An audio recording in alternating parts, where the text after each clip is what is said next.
Hey, what's up? Welcome to another episode of the Sunday Social Podcast. My name is Derek. And I'm Jonathan. And today we are talking about two posts that are currently working on Instagram. Yeah, Instagram specifically. Yeah, Instagram specifically. We've tested it on our own platforms. We've seen other, creators and churches try these, and they seem to be doing pretty well. So they're working right now. Yeah, the reality is like photos not getting many views. Not really. Graphic posts not getting many views. Which is so wild to me because when I was leading a media team, that was like the bread and butter. Yeah. Photos were it. We had teams around it. We had presets and... I still think that's valuable because sure. Our goal is not just to go viral. Our goal is to get people to like, oh, I'm interested in this church. Yeah. I want to see what it's like. That shows people who are actually wanting to like check out your church. But of course. You're not going to get tons of views on it. Yeah. Yeah, you're not. And not even just beyond photos, I think just single posts. In general. Single image posts. Yeah. Yeah, in general, I think that those are just not doing well in today's algorithm. Yeah, and there's exceptions, but that's because you just have a great post. In general, I would say a mediocre post that's a single image versus these two posts, these two types will do better. Yeah. And those two types are, we'll just get out of the way. Carousels, Reels. Carousels and Reels. Carousels and Reels. That's what it is. And that's what I've committed to posting on my social media. It's interesting though, because we were talking before this. You tend to have one type of post do better for you, and I tend to have a different type of post do better. Yeah, my post is carousels. Yeah. Carousels do way better for some reason on Reels. I mean, versus Reels. Yeah. But for you, it's the opposite. For me, it's Reels. Yeah. And it's funny, I even posted like for Star Wars Day, I posted like a bunch of memes where it's like, they're like graphics like inviting people to church, but it's like bad jokes. Like we believe in the laying on of hands, right? Like, and so I made a reel with that content and I made a carousel with that content. Both posts blew up, but the reel got like 1 million views and the carousel got maybe 100,000 views, which is, 100,000 views is great, right? But it's just interesting that it's doing so much better for me. Whereas that's actually a cool concept though. If churches did that, like posting as a reel or a carousel. Test it. Yeah. Try one topic for both or one idea for both. Yeah. I'm actually going to start doing that because that's interesting to see. It's two different types of content at the end of the day, but it's just the same material. And nobody cares. Nobody cares. People liked both of them. And the cool thing about Instagram, or the thing that's frustrating about Instagram, but it's actually an asset in this situation, is that I'll post that and maybe 33% of my followers see a post that I post. Even of like the 1 million views, right? Like only probably 33% of my own followers saw it. So when I post the carousel, that doesn't necessarily mean both people are going to see it. Or if they do see it, it's like 3 or 4 days later. Yeah. And if it's good content, like they're going to engage with it either way. Right.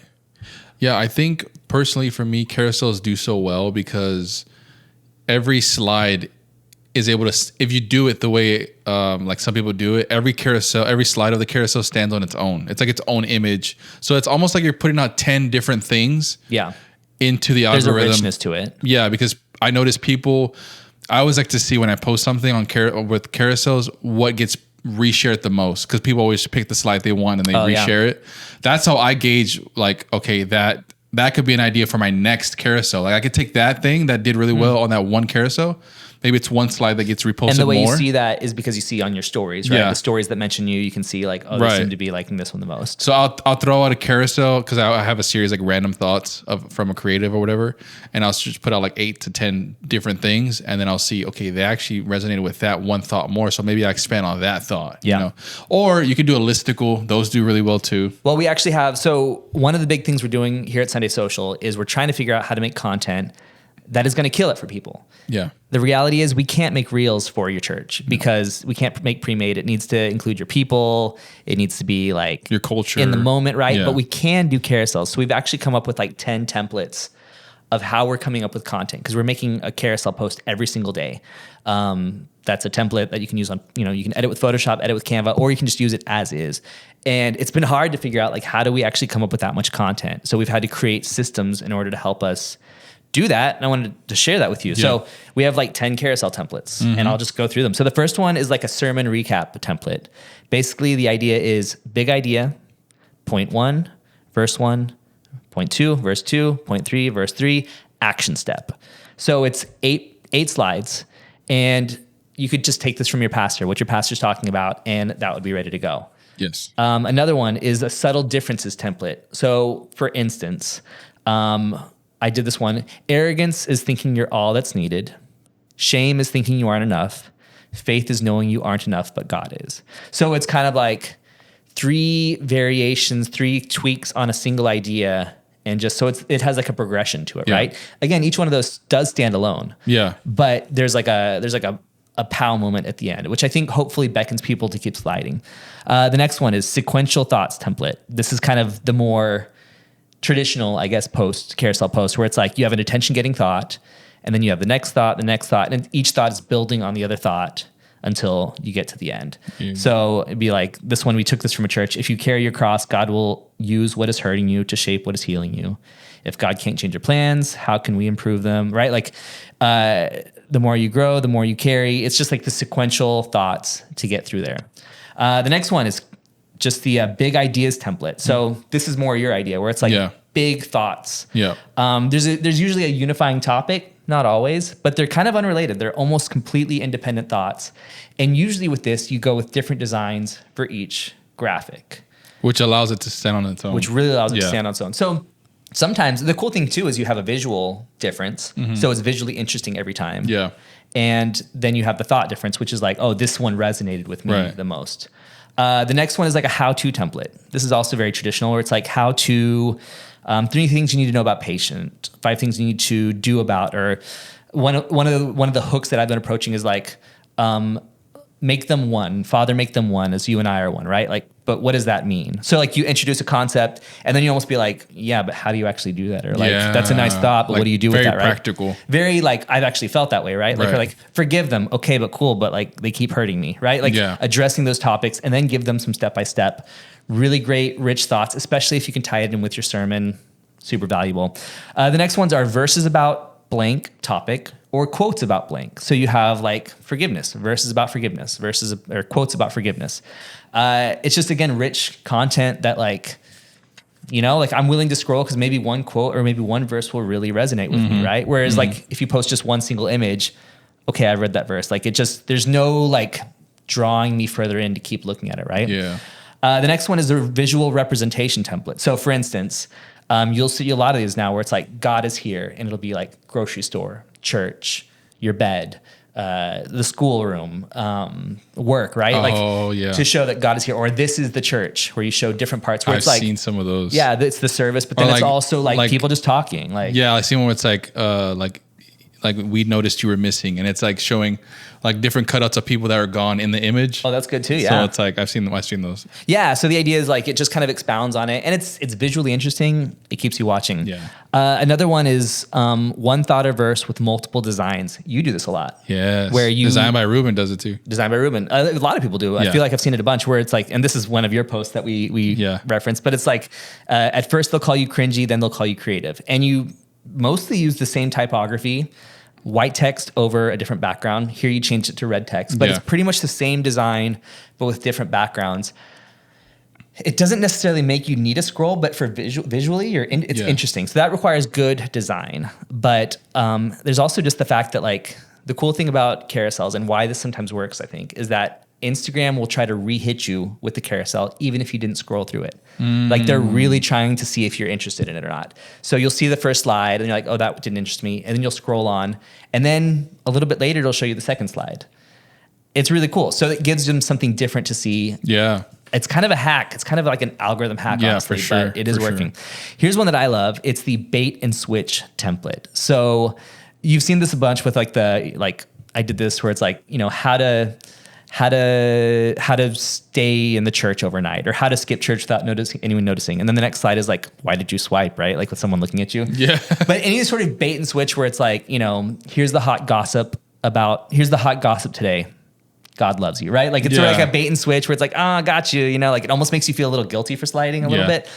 It's fun. And as long as you don't make it too shaming, it's actually like a fun reveal. It's like a good joke. It almost has like a joke in it. So it's entertaining, but then you can actually add value to it too. And then the last one is 3 prayers for. So like 3 prayers for back to school, where you can just give parents prayers that they can pray over their kids, or any sort of topic. It's just with these templates, it helps us create content like nonstop.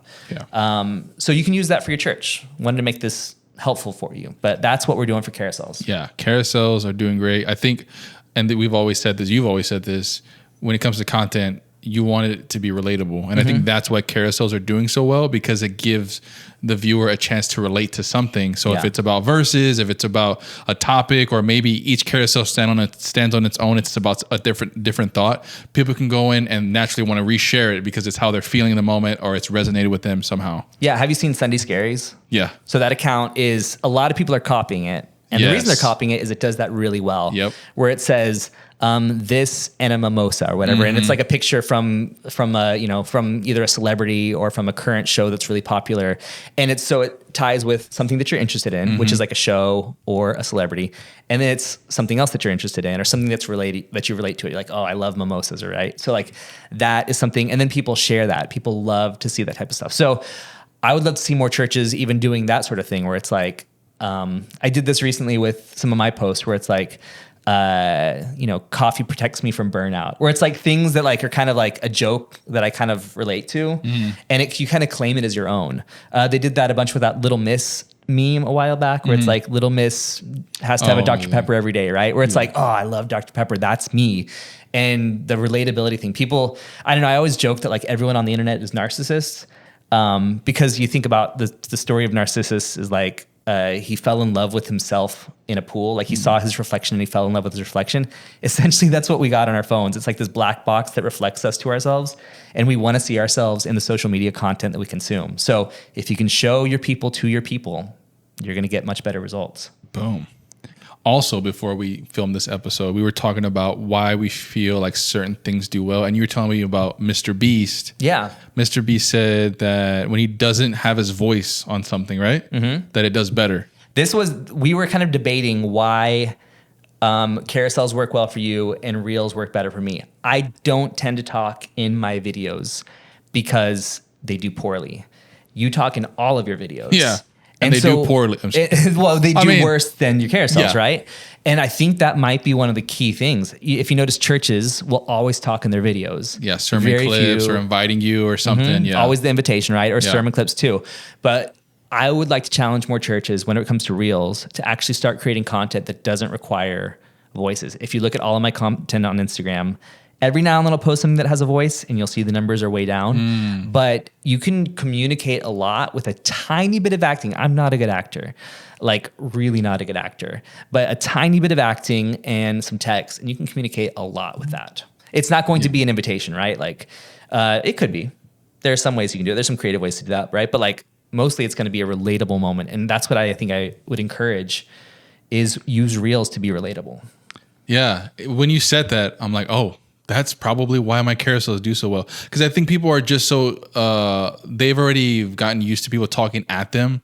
They're like, oh, I don't want to hear somebody else talk to me. You know, I think having carousels or reels where people are maybe just pointing at a visual hook or that has no voice involved. I don't know. I think there is some, even that guy, have you seen that guy he would just like stitch something and then he kind of like, they try to open the car door like a crazy way and he just opens the door and he just like, that guy real big doing that. I feel like that's why, because he's not really talking at you. He's just like, he repeats the video and then just goes, super relatable face. But I think one of the things is, so like I'll be driving in the car with my kids. I have this friend, we share each other memes, like unhinged memes over and over and over again. But he'll send me a reel and I'm like, I can't watch this in the car right now because it has audio. I know I can't watch it, right? Yeah. And so there's a reality where there's a lot of spaces that we're in that we can't watch with audio. TikTok is different. We assume we're going to need to listen to something, right? But Instagram, largely, we're assuming we might not have to listen to something. We've been trained. If you've been an Instagram user for a long time, you still aren't like audio first, right? So when I'm at a restaurant, I'm scrolling through reels. I don't want everyone to hear the reel, right? And I think that's part of why is like, oh, someone's talking. I'm interested, but I can't watch it right now. Unless it grabs my attention enough that I'm like willing to look like a fool in a public place and listen to it. But I think that's my theory, right?